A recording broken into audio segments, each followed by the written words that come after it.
The black sedan came out of nowhere. Amara Chen saw it before she heard it, the way predators move in silence before the strike. She was crossing the intersection at Gangnam's busiest corner, one hand cradling her 6-month belly, the other gripping a bag of groceries she couldn't afford but bought anyway because the baby needed her to eat better. The light was green. She had the right of way. None of that mattered. What mattered was the small girl standing frozen in the middle of the crosswalk. The girl couldn't have been more than 7 years old. She wore a pristine white dress that seemed to glow against the Seoul afternoon sun, and her hands were stretched out in front of her, fingers trembling as they searched for something to hold onto. A red-tipped white cane lay several feet away where she'd dropped it. She was blind, and the sedan wasn't slowing down. Amara didn't think. Thinking took time she didn't have. Her body moved on instinct, the kind of instinct that comes from growing up in Chicago's South Side where you learn to read danger in the tilt of a stranger's shoulders, or the sudden quiet before violence erupted. She dropped the groceries. The bag split open. Apples rolled into the gutter. She lunged forward, her pregnant belly making her movements awkward and slow, too slow, but she didn't stop. Her arms wrapped around the girl's small frame just as the sedan's bumper kissed the space where the child had been standing. The wind from its passage whipped Amara's braids across her face. The driver didn't stop, didn't even slow. The car disappeared into traffic like it had never existed. Amara and the girl hit the pavement hard. Amara twisted at the last second, taking the impact on her shoulder and hip, protecting her belly and the child in her arms. Pain bloomed white-hot through her side. The world spun. Somewhere close by, people were screaming. Horns blared. Brakes squealed. But all Amara could focus on was the small body trembling against her chest. "You're okay," she whispered, her voice rough. "You're okay, baby. I've got you." The girl's hands came up slowly, carefully, the way blind children learn to map the world through touch. Her fingers found Amara's face first, tracing the curve of her jaw, the slope of her nose, the texture of her braids. Then, with heartbreaking gentleness, the girl's palm moved down to rest against Amara's swollen belly. The baby kicked. The girl gasped, her milky white eyes widening in wonder even though they couldn't see. "There's a baby," she breathed. "Inside you. I can feel it moving." Amara's throat tightened. "Yeah, sweetie. There is. My mama had a baby inside her once." The girl's voice was so soft Amara had to strain to hear it over the chaos of the intersection. But the baby came out and Mama didn't wake up anymore. Before Amara could respond, before she could process the weight of that confession, the world around them changed. The crowd that had been gathering, the concerned faces and reaching hands, suddenly pulled back. It happened all at once, like someone had yanked an invisible string. People retreated to the sidewalks. Conversations died mid-word. Even the traffic seemed to quiet, though that was impossible. 3 black SUVs pulled up to the curb in perfect formation. They weren't police. They weren't ambulances. They were something else entirely. Something that made Seoul's busy pedestrians suddenly find somewhere else to be. The doors opened in unison. 6 men emerged, all dressed in identical black suits that probably cost more than Amara's entire year's rent. They moved with military precision, forming a perimeter around Amara and the girl. Their faces were blank, professional, the kind of blank that came from years of practice at not reacting to anything. Then the 7th man stepped out of the center vehicle. Kang Min-jae didn't walk. He glided. Every step was measured, controlled, a man who had spent his entire life learning how to command a room just by entering it. He was tall for a Korean man, maybe 6'1", with shoulders that filled out his custom suit in a way that suggested the body underneath was built for violence, not boardrooms. His face was all sharp angles and hard lines, beautiful in the way a blade was beautiful, functional and deadly. His hair was perfectly styled, not a strand out of place despite the Seoul humidity. But it was his eyes that made Amara's breath catch. They were the coldest eyes she'd ever seen. Not angry, not cruel, just empty, like looking into the depths of a well and finding nothing but darkness staring back. He walked straight to them, ignoring everyone else. His gaze locked onto the girl in Amara's arms. "Hannah," he said. His voice was low, quiet, but it carried. Everyone within 20 feet went silent. "Are you hurt?" The girl Hannah turned her face toward the sound of his voice. Her entire demeanor changed. The fear that had been radiating from her small body melted away, replaced by something that looked like desperate relief. "Papa," she whispered. Then louder, "Papa." She tried to scramble out of Amara's arms, but Amara held her gently, carefully. "Easy, sweetheart. You might be hurt. We should check first." Kang's eyes finally moved to Amara. The assessment was instant, clinical, the way a surgeon might evaluate a patient or a general might size up an enemy combatant. He looked at her braids, her brown skin, her second-hand coat, her pregnant belly, her empty grocery bag, her scraped hands. He saw everything in less than 3 seconds and filed it all away behind those dead eyes. "Let her go," he said. It wasn't a request. Amara's jaw tightened. "She just almost died. I'm making sure she's not injured. My people will handle that. Your people weren't here when that car tried to run her down." The temperature around them dropped about 10 degrees. Every single man in the black suits tensed. One of them actually reached inside his jacket. Kang raised one finger, barely a movement, and the man froze. "You have a sharp tongue," Kang observed. "Brave or stupid?" "Protective," Amara shot back. "There's a difference." Something flickered in his eyes. Not warmth. Not quite. But something that wasn't entirely dead. Interest, maybe. Evaluation. "Hannah," he said, his voice gentling in a way that seemed to surprise even him. "Did this woman hurt you?" "No." Hannah's response was immediate and fierce. Her small hands tightened in the fabric of Amara's coat. "She saved me, Papa. The car was coming and she saved me. Please don't take her away." Kang's expression didn't change, but Amara could swear she saw his jaw tighten for just a fraction of a second. "I'm not taking anyone away. But we need to get you checked by Dr. Lee. I want her to come with us." Hannah's voice was rising now, panic creeping in. "Please, Papa. She has a baby inside her." Felt it move. "It moved when I touched it. Mama's baby never moved. But this one does. Please don't make her leave." Amara's heart cracked. She looked up at Kang, expecting to see irritation or dismissal. Instead, she saw something far more dangerous. She saw a father who couldn't say no to his daughter, even when his instincts probably screamed that bringing a stranger into their world was a terrible idea. "What's your name?" he asked Amara. "Amara Chen. American. Chicago. And you're pregnant." Not a question. A statement of the obvious. "Where's the father?" "None of your business." Another flicker in those dead eyes. "If you come with us, everything about you becomes my business. That's how this works. I'm not coming with you. I'm going home." "Papa, please." Hannah was crying now, actual tears streaming down her pale cheeks. "Don't let her go. I can still feel Mama when she's close. Please." Kang's face finally cracked. It was subtle, just a softening around his eyes, a barely perceptible slump in his shoulders. But it was there. The invincible man was defeated by a blind 7-year-old's tears. He looked at Amara for a long moment. When he spoke, his voice was carefully neutral. "I'll have Dr. Lee check you both. Then I'll have someone drive you wherever you need to go.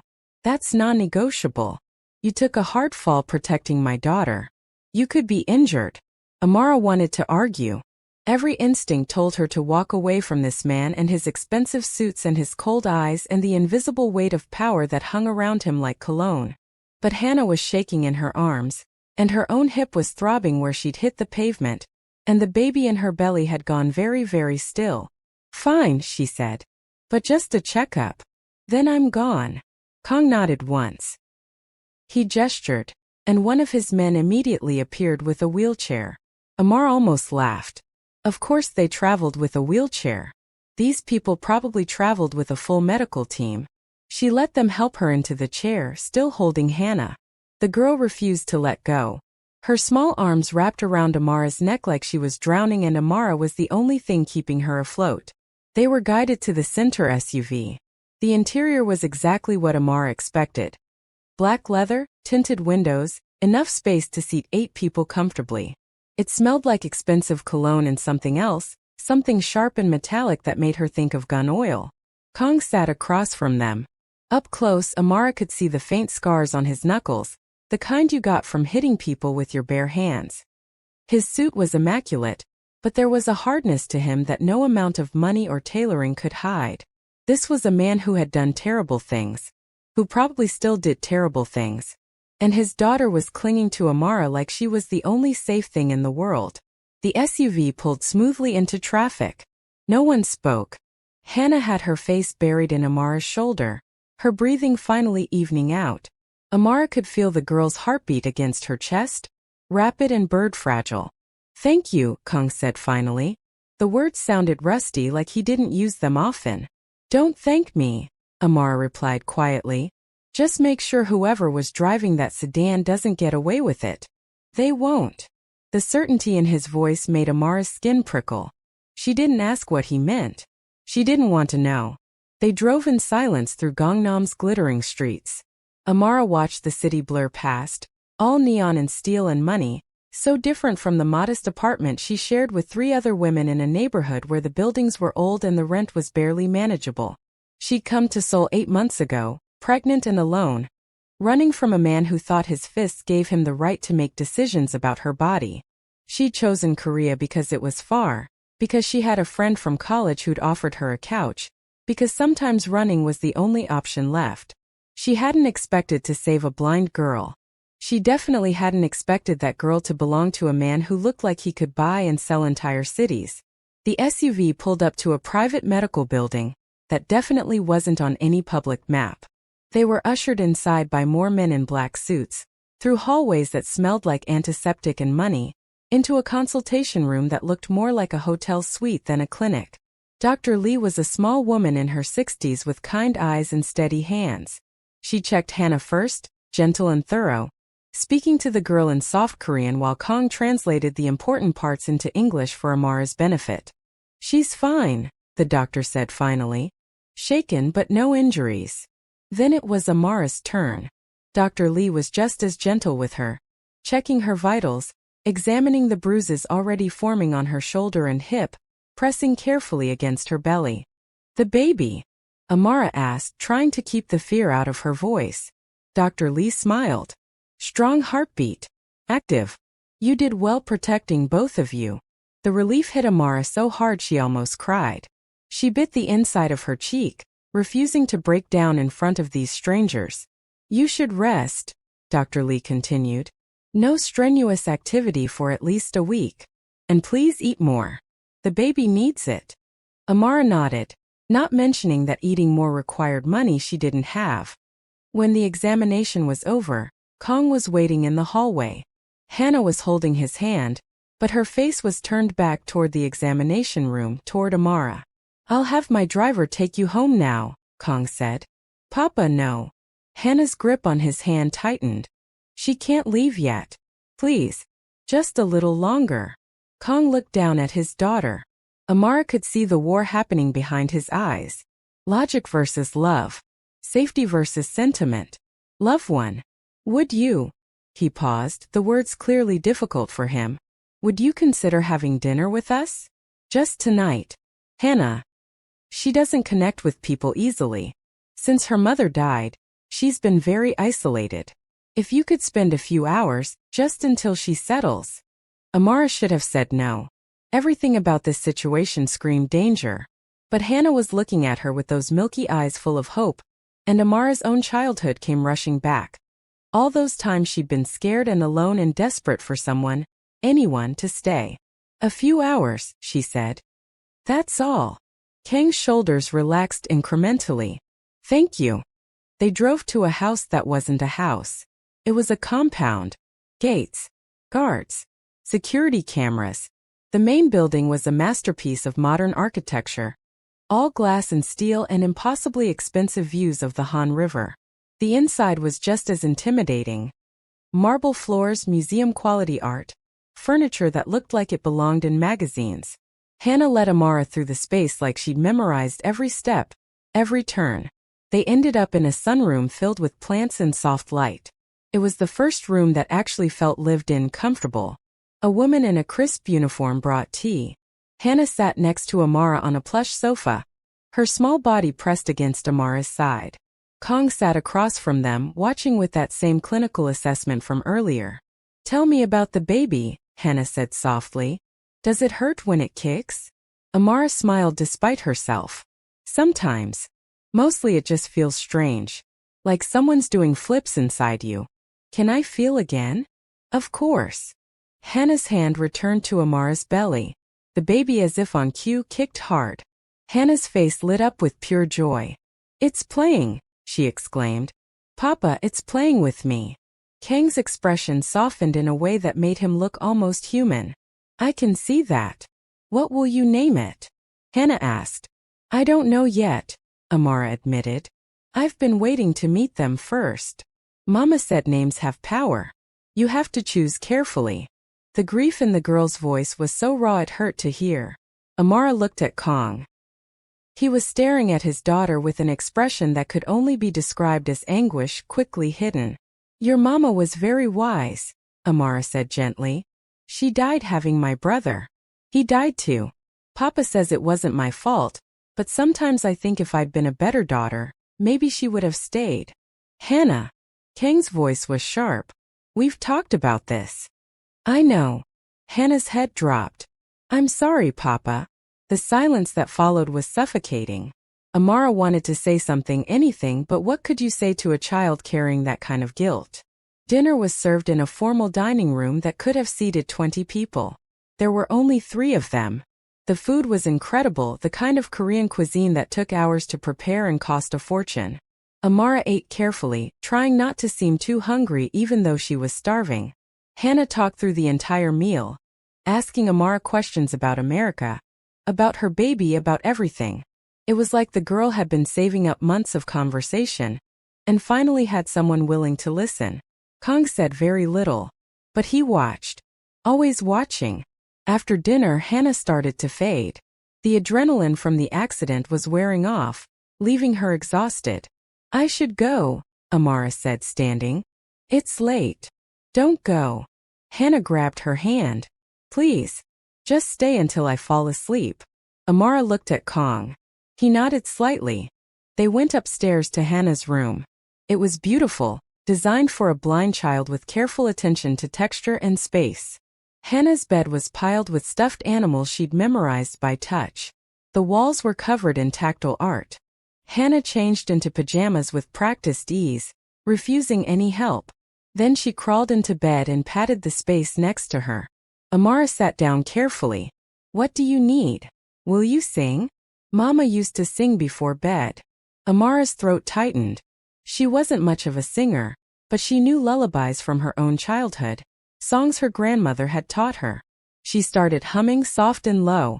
An old spiritual her grandmother said had kept their ancestors strong through the worst times. Hannah's breathing slowed. Her small hand found Amara's and held on tight. You smell like Mama, Hannah whispered, half asleep. Safe. You smell safe. Amara stayed until the girl was fully asleep, then carefully extracted her hand and tiptoed out of the room. Kang was waiting in the hallway. In the dim light, without the armor of his cold expression, he looked exhausted, grieving, human. She hasn't slept that peacefully in 2 years, he said quietly. I'm sorry about your wife. Don't be. It was my fault she died. I knew the pregnancy was high risk. I should have stopped it earlier. But she wanted another child so badly, and I. He trailed off. I gave her what she wanted, and it killed her. That's not how it works. Isn't it? His eyes met hers, and for the first time, she saw something besides ice in them. She saw pain. I make decisions that affect people's lives every day. I calculate risks. I manage outcomes. But with her, I let emotion override logic. And now my daughter blames herself for something that was entirely my failure. Amara didn't know what to say to that, so she said nothing. They walked downstairs in silence. At the front door, Kang's driver was already waiting with the SUV. Thank you, Kang said again. For today. For tonight. For being kind to her when you had no reason to be.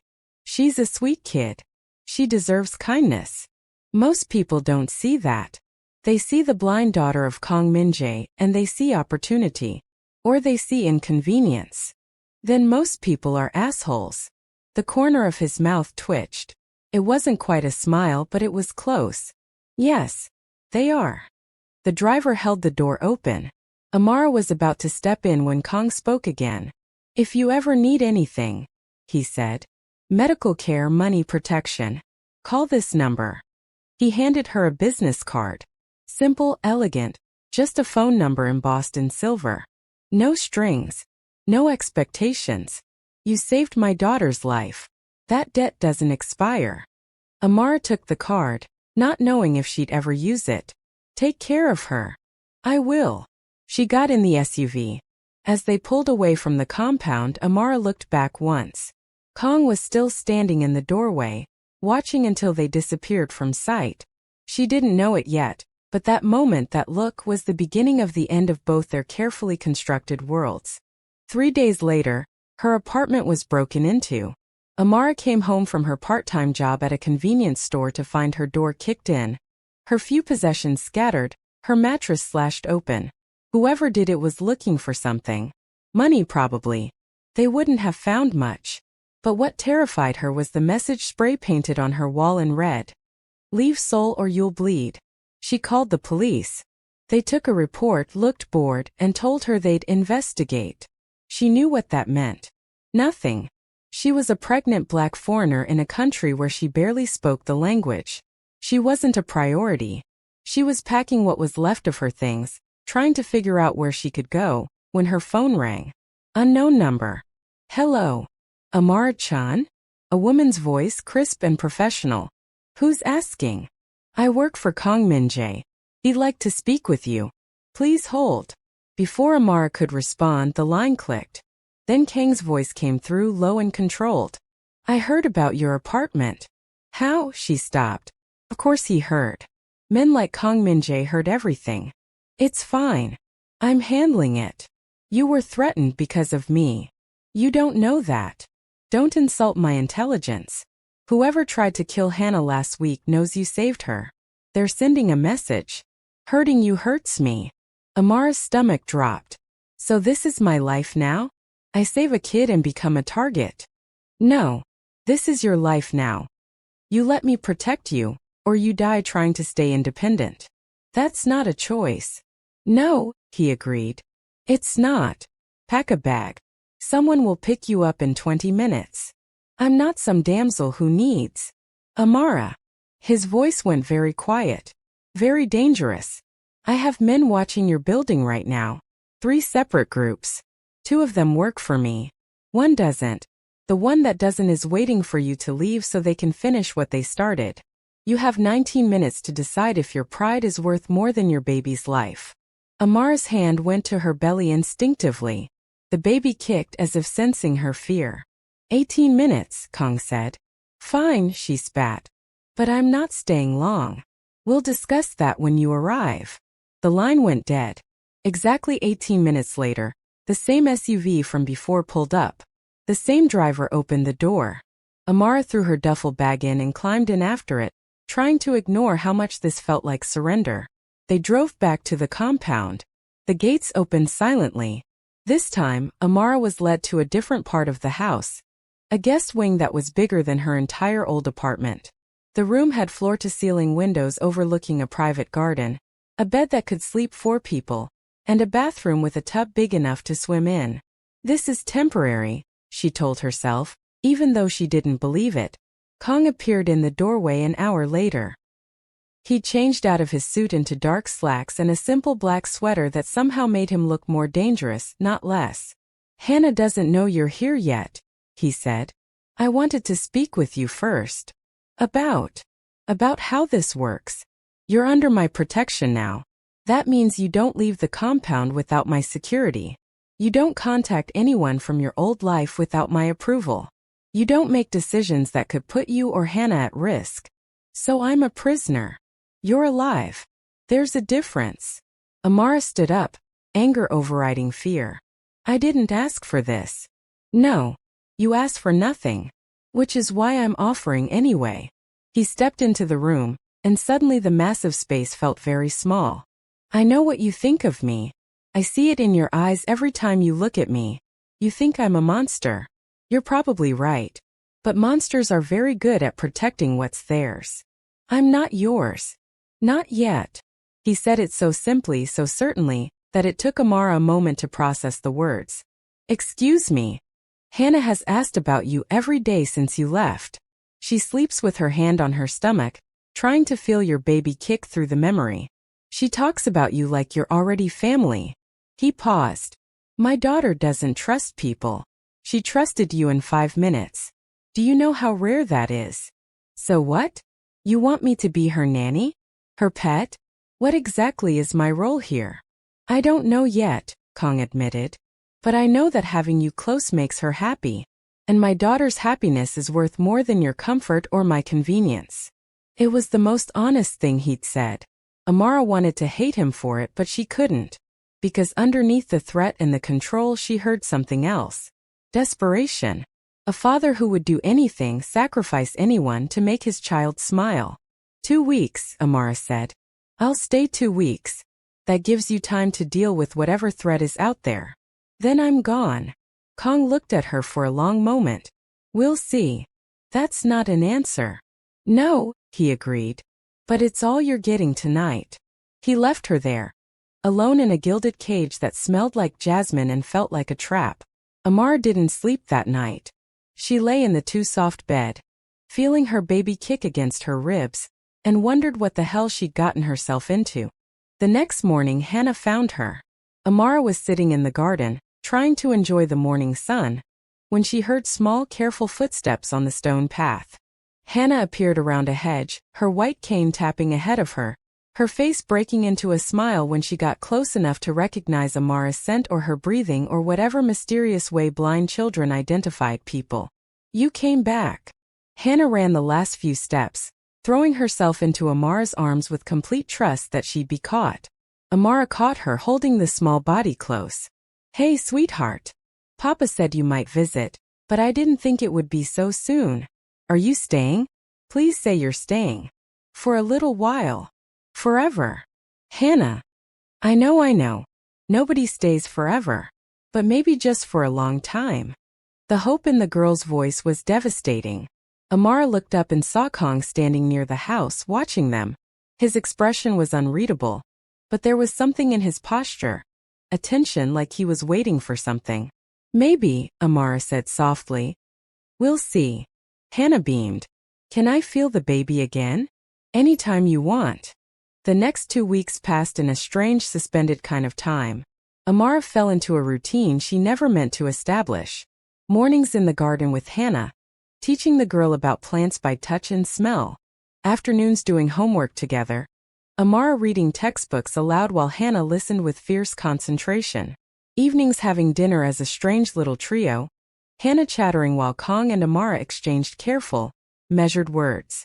Kang was always there watching. Not hovering exactly but present. He worked from home most days, his office door open so he could hear Hannah's laughter echoing through the house. Sometimes Amara would catch him watching them through windows, his expression unguarded for just a moment before the mask slammed back into place. At night, after Hannah was asleep, he would find Amara. They'd talk. About nothing important. About everything. He told her about building his empire from nothing. About the violence required to hold power in Seoul's underworld. About the choices that had shaped him into something harder than the boy he'd been. She told him about Chicago. About running from her ex. About being alone and scared and determined to give her baby a better life than she'd had. They didn't touch. They barely even sat close. But something was growing between them, something neither wanted to name. On the 14th day, Dr. Lee came for a house call to check on Amara's pregnancy. The baby was healthy, growing right on schedule. Dr. Lee also quietly slipped Amara prenatal vitamins and protein supplements that probably cost more than a month's rent, refusing to take payment. Mr. Kang takes care of his own, she said simply. That night, Amara packed her bag. The 2 weeks were up.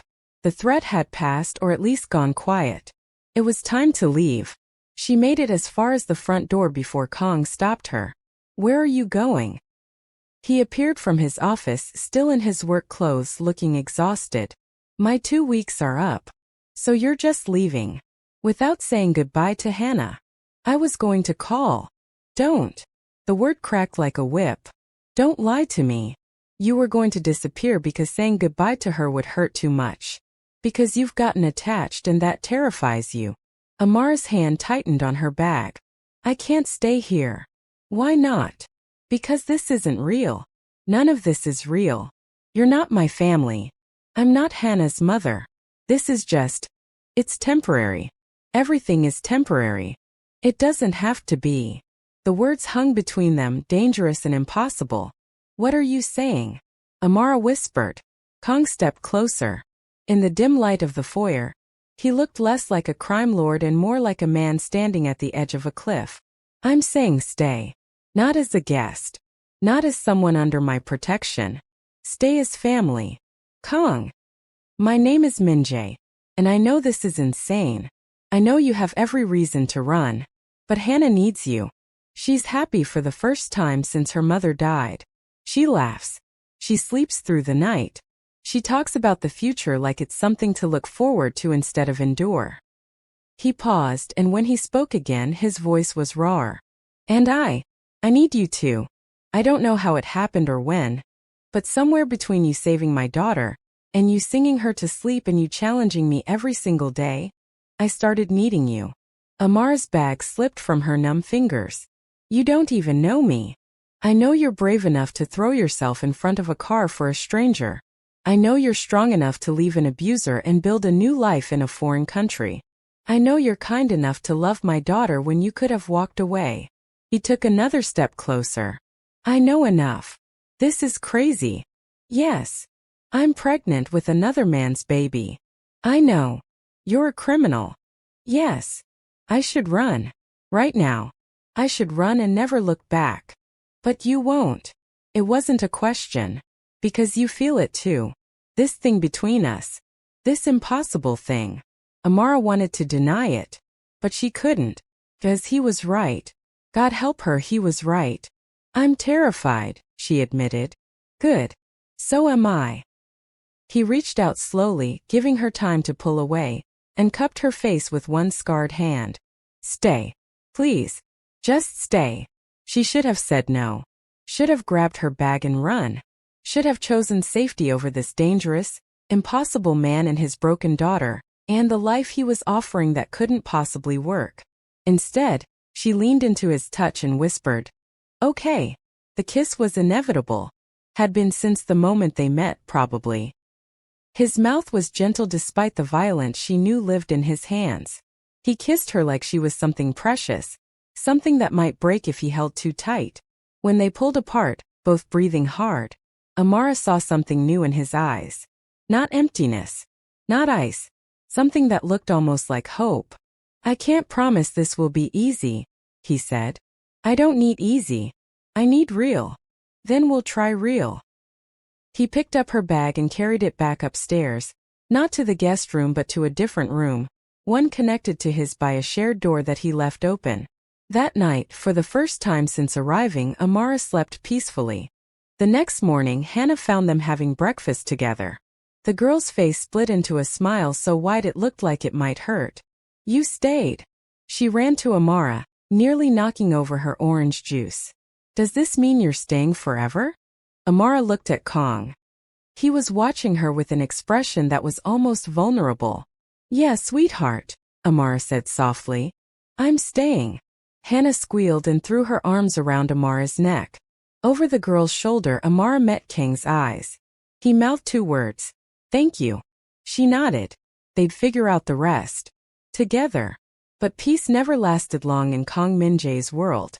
3 weeks later, everything fell apart. It started with a phone call at 3 a.m.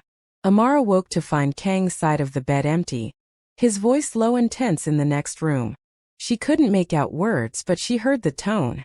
Danger. Threat. Problem. He came back 20 minutes later, already dressed in one of his dark suits, his face set in hard lines. What's wrong? Amara sat up, pulling the blanket around herself. Nothing you need to worry about. Don't do that. Don't shut me out. He paused in the doorway, then came back and sat on the edge of the bed. There's been A complication. Someone I thought was handled has resurfaced. They know about you. About Hannah. About the baby. Amara's blood went cold. What does that mean? It means I need to handle this personally. I'll be gone for a few days. My security will stay with you and Hannah. You'll be safe here. And you. I'll be fine. Min-jae. She grabbed his hand. Don't lie to me. He looked down at their joined hands, then back at her face. I'll do everything I can to come back to you. That's not a lie. He kissed her hard and desperate, then left. Amara didn't see him for 4 days. For days of jumping at every sound, of watching Hannah's smile fade as she asked where Papa was, of feeling the baby kick and wondering if her child would grow up knowing their father. When Kang finally returned, it was in the middle of the night. Amara heard the SUV pull up, heard voices in the foyer, heard footsteps on the stairs. She was out of bed and in the hallway before she could think. He looked like he'd gone to war. His suit was torn, blood on his sleeve, a fresh cut above his eyebrow. But he was alive. He was home. Min-jae, she ran to him. He caught her, pulling her against his chest, his hands shaking as they gripped her. I'm okay. I'm okay. You're bleeding. It's not mine. Most of it's not mine. That should have scared her. Instead, she just held him tighter. They stood there in the hallway for a long time, neither speaking. Finally, Amara pulled back enough to look at his face. Is it over? For now. And later. There's always later. That's the problem. He cupped her face, and she saw something in his eyes she'd never seen before. Fear. I can't do this anymore, Amara. I can't keep putting you and Hannah in danger. Every enemy I make becomes your enemy. Every threat to me becomes a threat to the people I love. So what are you saying? I'm saying I need to make a choice. Between power and family. Between the empire I built and the life I want. Min-jae, you can't just walk away from. I can. I will. For you. For Hannah. For this baby. His hand moved to her belly, where their daughter was beginning to show. I'll burn it all down if it means keeping you safe. Amara's eyes filled with tears. You'd really do that? I'd do anything for you. Haven't you figured that out yet? She kissed him, tasting blood and smoke and the salt of her own tears. The next morning over breakfast, Kang made an announcement. Hannah, he said gently, I need to talk to you about something important. The girl's face went serious. What is it, Papa? You know how sometimes the doctors talk about your eyes? About the possibility of surgery. They say I might see again someday. But it's dangerous. What if I told you it's not dangerous anymore? There's a new procedure. Dr. Lee thinks you're a perfect candidate. Hannah's face lit up. Really? I could see. Possibly. But there's a condition. He glanced at Amara, then back to his daughter. The surgery requires a very long recovery. Months of stability of routine of being in one place. And the doctors say that stress can affect the outcome. If there's too much chaos, too much danger, the surgery might not work. Hannah's expression fell. But you're always in danger, Papa. Your work. I'm leaving the work. All of it. The silence was absolute. Even the birds outside seemed to stop singing. What? Hannah whispered. I'm walking away. From the business, from the power, from everything. I'm going to be just a father. Just a man trying to take care of his family. He reached across the table and took both Hannah's and Amara's hands. You deserve better than this life. Both of you do. And so does this baby. So I'm choosing you. I'm choosing family. Tears streamed down Hannah's face. But won't people be angry? Probably. Won't they come after us? I'll make arrangements. Protections that last even after I'm gone from power. I'll make sure we're safe. Papa. Hannah stood up, walked carefully around the table, and found her father's face with her hands. You'd really do that? Give up everything. Everything I have means nothing without you. Without her. He looked at Amara. Without all of you. Hannah threw her arms around him, sobbing. Amara wiped her own eyes, her hand resting on her belly where the baby was somersaulting. Kang had made his choice. Now came the hard part. living with the consequences. The dismantling of Kang Min-jae's empire took exactly 6 weeks. 6 weeks of tense meetings, of territories being redistributed, of power changing hands.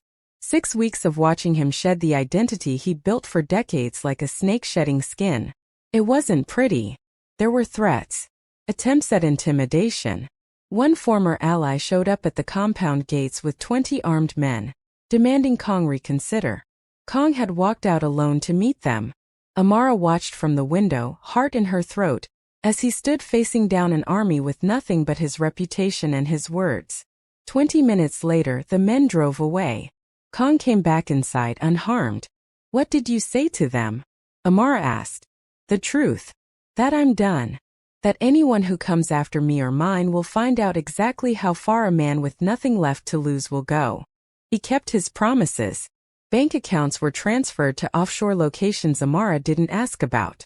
Properties were sold. Legitimate businesses were turned over to trusted managers with strict instructions to keep them legal. The underground empire was divided among his former lieutenants with agreements that Kang's name would never be invoked again. He became invisible. Just another wealthy retired businessman in Seoul. But becoming invisible came with its own costs. Men who'd once obeyed Kang without question now looked through him. Former allies crossed the street to avoid him. The city that had once bent to his will treated him like a ghost. Amara watched him shrink into this new life.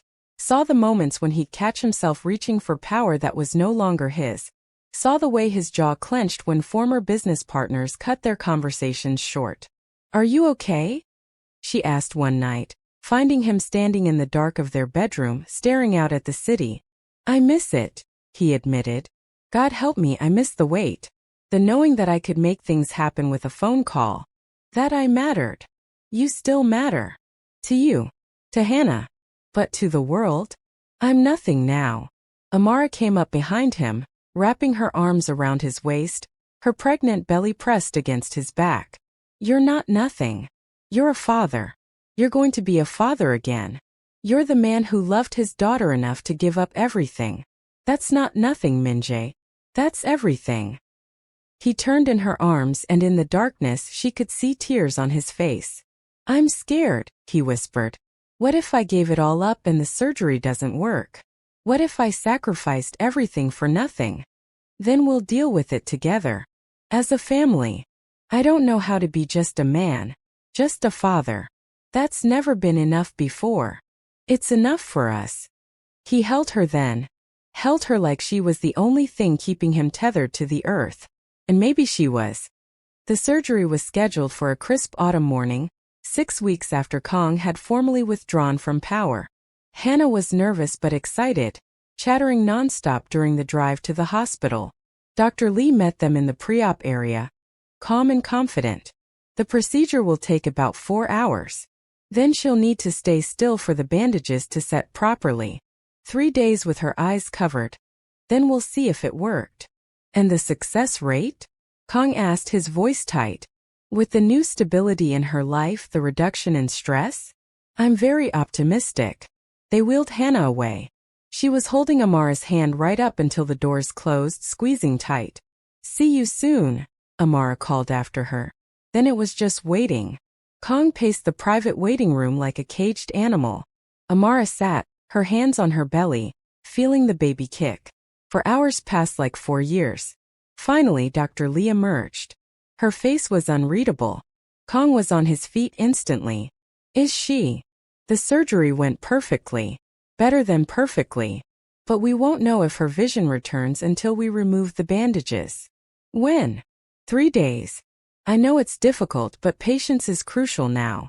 Those 3 days were agony. Hannah came home bandaged, brave but scared. She couldn't sleep well. Neither could Kang. He stayed by her bedside most nights, Amara often joining him. The 3 of them huddled together in the dark. On the morning of the 3rd day, they returned to the hospital. Dr. Lee worked slowly, carefully unwrapping layer after layer of bandages. Hannah's eyes were closed underneath, her face pale. "Okay, Hannah," Dr. Lee said gently. "Open your eyes." Slowly. Hannah's eyelids fluttered, then opened. For a long moment, nothing. She blinked. blinked again. Then her eyes focused. Really focused. On Dr. Lee's face. On the room. On the window. I can see, she whispered. I can see. She turned her head, and her gaze landed on Kang. He was frozen, tears streaming down his face. Papa, Hannah breathed. You're so handsome. Mama said you were, but I never knew. Then she looked at Amara. At her face. At her huge pregnant belly. And you, Hannah's voice cracked. You're beautiful. And the baby is so big. When did it get so big? Amara laughed through tears.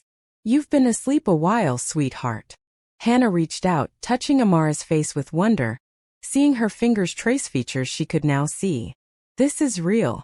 You're real. They brought Hannah home that afternoon. She spent hours just looking at things. The house. The garden. Her father's face.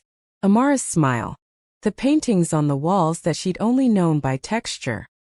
That night, Amara went into labor. It wasn't dramatic. No rushing, no panic. Her water broke during dinner, and Kang very calmly called Dr. Lee while Hannah held Amara's hand and talked her through the contractions. They made it to the hospital with time to spare. Kang stayed by Amara's side the entire time, holding her hand, whispering encouragement, being the partner she never knew she needed. 8 hours later, Amara gave birth to a healthy baby girl. She was perfect. 10 fingers, 10 toes, a shock of black hair, and Amara's dark eyes. What will you name her? Hannah asked, sitting carefully on the hospital bed, looking at her new sister with wonder. Amara looked at Kang. They discussed this. They'd agreed. Hope, Amara said. Her name is Hope. Because that's what this child represented. Hope for a different future. Hope that love could survive violence. Hope that families could be chosen, not just born. Kang held his new daughter with shaking hands. This man who had held power over an entire city now humbled by 7 pounds of humanity. She's perfect, he whispered. You're both perfect. 3 months later they got married. It wasn't a big wedding. Just Dr. Lee and a handful of people Kang still trusted. They held the ceremony in the garden, under cherry blossoms that bloomed late that year. Hannah walked down the aisle first, carrying Hope in her arms, able to see every step for the first time in her life. Then Amara, wearing a simple white dress that accommodated her still recovering body. Kang waited for her at the altar, and when she reached him, his eyes were full of tears. I don't deserve you, he whispered. No, she agreed. But I'm here anyway. They said their vows in front of God and their small family, promised to love each other through everything, to protect the children they'd been given, to build a life based on family instead of fear. When they kissed, Hannah cheered, and Hope made a small, perfect sound of contentment. That night, after the guests had left and the girls were asleep, Kang and Amara stood in their bedroom, finally alone. Do you regret it? Amara asked. Giving up everything? I didn't give up everything. He pulled her close, his hand coming to rest on the small of her back. I gave up power. But I gained you. I gained Hannah's sight. I gained hope. I gained a reason to be better than I was. That's very poetic for a former crime lord. He smiled and it reached his eyes. You've made me soft. Good. He kissed her slow and deep, and for once there was no violence in him. No ice, no emptiness. Just love. Just family. Just home. 2 years later they sat in the same garden where they'd married, watching Hannah teach Hope how to feel the texture of flower petals, how to smell the jasmine, how to appreciate the world through all the senses. She's teaching her sister what she learned when she was blind, Amara observed. She's teaching her empathy, Kang corrected. Teaching her that there are different ways to see the world. Hope laughed as Hannah tickled her with a flower. The sound filled the garden like music. Do you miss it? Amara asked. The power. The empire. Kang was quiet for a long moment. Then he looked at his family, these 3 people who had changed everything. No, he said. And meant it. This is my empire now. These are the only people I need to rule. Amara leaned her head on his shoulder. You're getting really good at this domestic thing. I have a good teacher. They sat in comfortable silence, watching their daughters play. watching the life they'd built from impossible circumstances. Somewhere in Seoul, the criminal underworld moved without Kang Min-jae. Deals were made. Territory changed hands. Power shifted like it always did. But here, in this garden, in this moment, none of that mattered. What mattered was the blind girl who could see. The baby born of violence who brought peace. The woman who saved a stranger and found a family. The man who chose love over power and discovered he was stronger for it. What mattered was the family they'd become. And that, in the end, was more than enough.